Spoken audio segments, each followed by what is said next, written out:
here trying to have 5-figure lunches on repeat.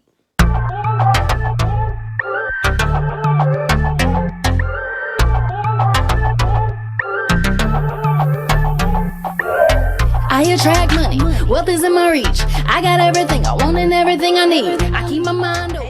Hey, welcome back to my channel. I am 𝗪𝗂𝗪𝗂𝗪𝗂, your favorite business strategist in these internet streets. Today, I want to give you all the tea on how you can have consistent 5-figure lunches on repeat, okay? So, if you are getting ready to launch a brand new business, launch a brand new product line, a brand new service, whatever it is, then definitely stick around because today's video is for you, okay?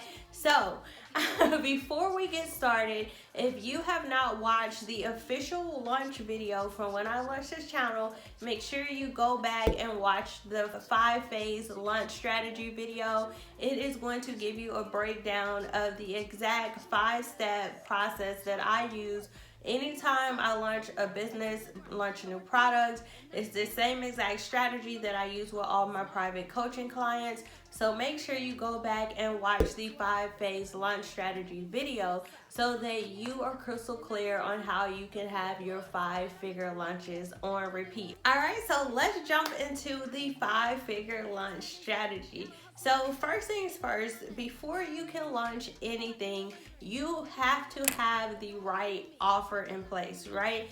Everything starts with the product. What are you offering? Why are you offering this product? Who is it for? What problem does it solve?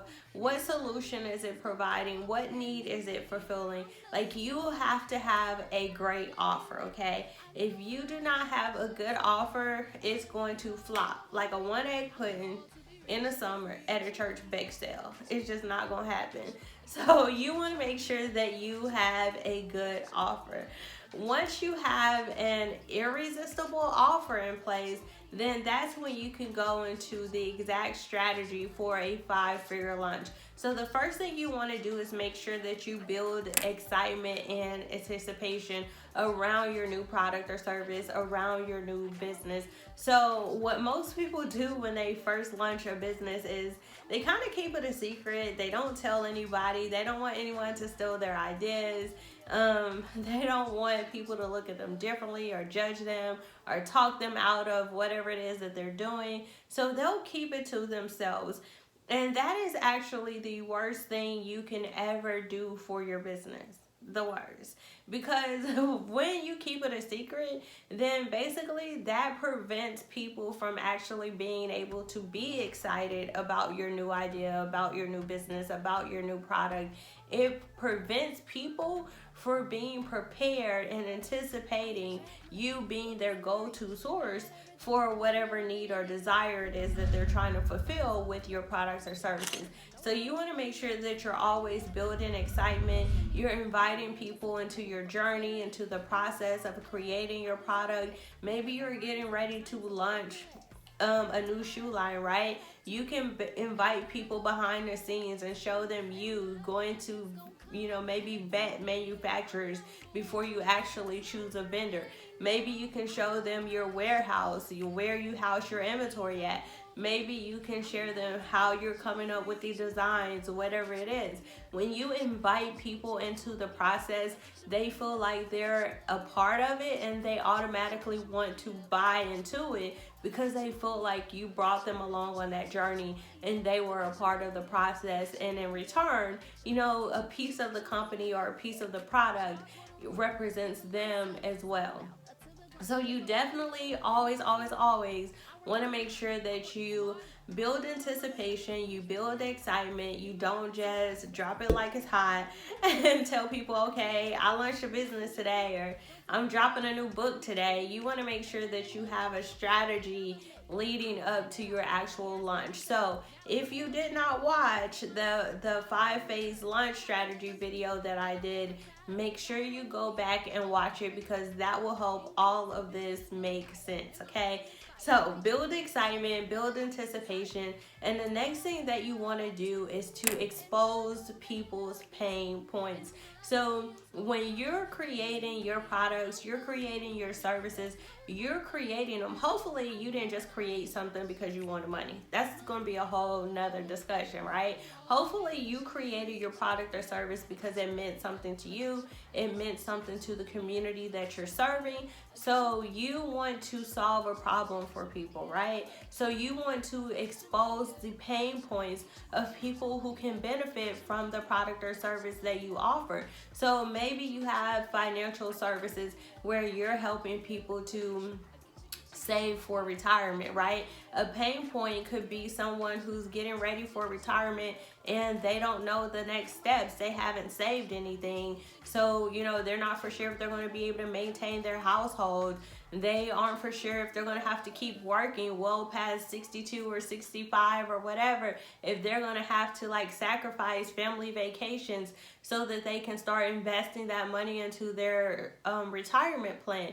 You want to address those pain points. Like for me as a business coach, oftentimes when I'm promoting my services, I'm either going to promote to those people who have never launched a business before and they don't know where to start, right? That's their pain point.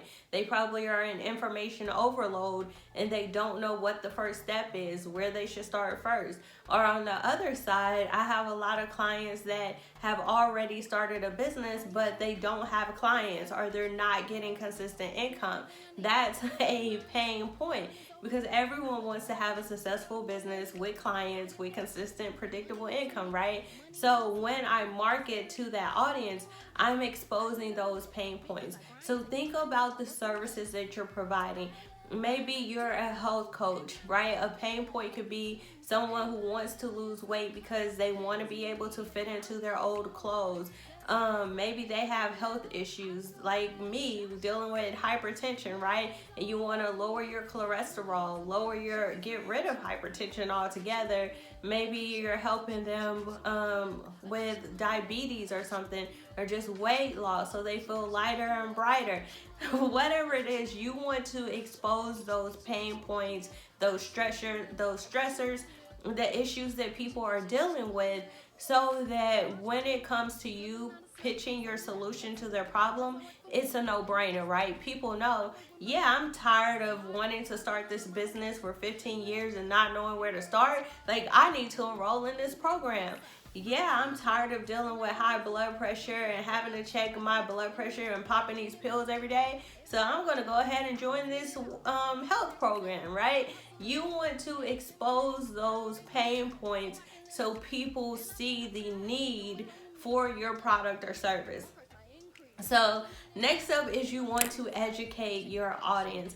A lot of times people just don't know what they don't know. And so one of the best books that I ever read was the leadership book by, is it Gary Chapman? That might be the 5 love languages guy. I can't remember who it's by, but there's a leadership book. It might be John Maxwell. Anyways, I remember being in the military and my commander made us all read this book, and I thought it was the stupidest idea at the time, but it ended up being one of the best books I ever read. It's called Leadership 101. I'll put the author in the comments below. But when I read this book, one of the things that really stuck out to me is that sometimes when it comes to leadership or knowing how to do certain things, acquiring certain skills, sometimes we don't know what we need to do because we just don't know what we don't know. So I hope that that's making sense.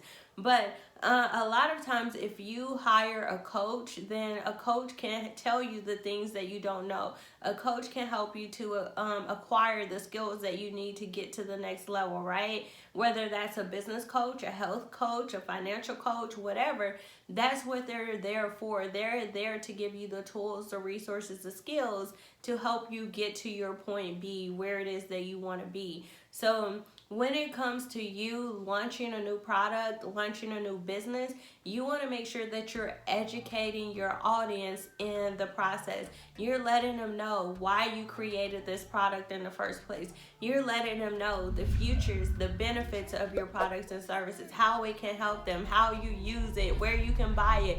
You want to educate them on every aspect possible. A lot of times when it comes to educating your audience, people will automatically assume that that means, oh, okay, I have to be the expert, right? I have to give tips every day, and I have to give hacks and give away all of your wisdom and knowledge for free so that people will know I'm the expert and they need to buy from me. And that's not necessarily the case. When it comes to educating your audience, that can be done in so many different ways. Educating them on your product, educating them on why you went into business in the first place, educating them on the benefits of your product or service, educating them on how to sign up for your product. Like maybe you have a form that they have to fill out. You can literally educate them on how to go to your website, how to find the product,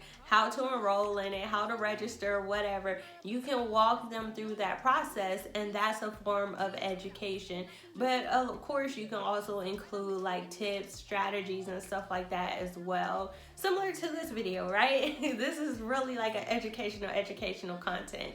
And last but not least is to create valuable content. So many times people go wrong on social media, especially because they just post stuff to be relevant, right? A lot of times people will post something without any strategy, without any intent, and it's like, well, I really didn't have anything to post today, so I don't want to go 3 days without posting. I'm just going to throw this up. And then you throw up a picture that's like, hello March, right? Or like, hello April, welcome to 2020. Like, how is that serving your audience? Like, honestly, think about it. The content that you post should be intentional. It should be valuable to your audience. So I always teach my clients to use what I call the easy method of content creation, which is basically the first E, and easy is spelled E-A-S-E-Y, right? There's an extra E in there.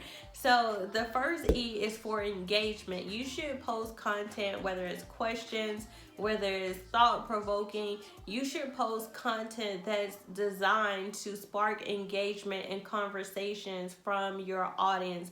The next thing is going to be advertisement. You're in business. You have stuff to sell. Yes, you don't want to just constantly promote. So you want to mix in your advertising with everything else that you post. So you want to have engagement posts, you want to have your advertising posts, you want to have your stimulation posts, which stimulation to me is those posts that basically step on your audience toes, right? This is where you expose their pain points. You handle all their objections to whatever it is for them to buy into your business.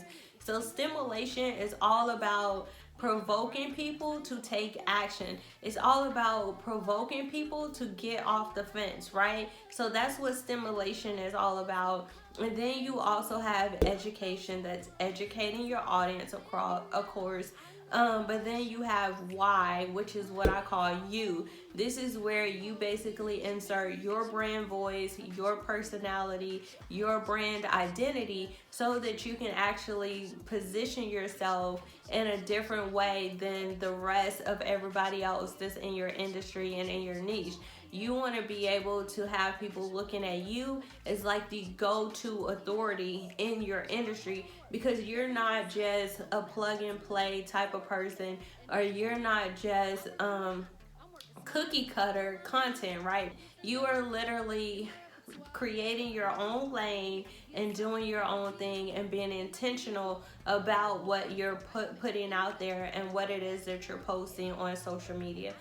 So that is my 5-figure launch strategy. I guarantee if you follow these steps, you will be able to have 10K lunches on repeat, okay? So you want to make sure that number one, you start by creating a irresistible offer. Then you want to build excitement and anticipation around your offer. Then you want to make sure that you step on people's toes a little bit, expose those pain points, and provoke them to take action and do something about their current situation. And then you want to make sure that you educate your audience about your products and services, about your mission, about how to use your products, the benefits, all of that, okay? And then last but not least is you want to make sure that you create valuable content that's intentional to your audience, that provokes them to buy your stuff, engage with you, share with a friend. All right, so that is my 5-figure lunch strategy for how you can have consistent 10K or more lunches on repeat. I want to hear from you in the comments, so let me know which one of these strategies is the best to you, right? Have you tried one of these? Do you have a different strategy that you would recommend for people? Make sure you drop it in the comment, because sharing is what? Caring. So drop your strategies in the comments, and don't forget to tag a friend. Bye, y'all.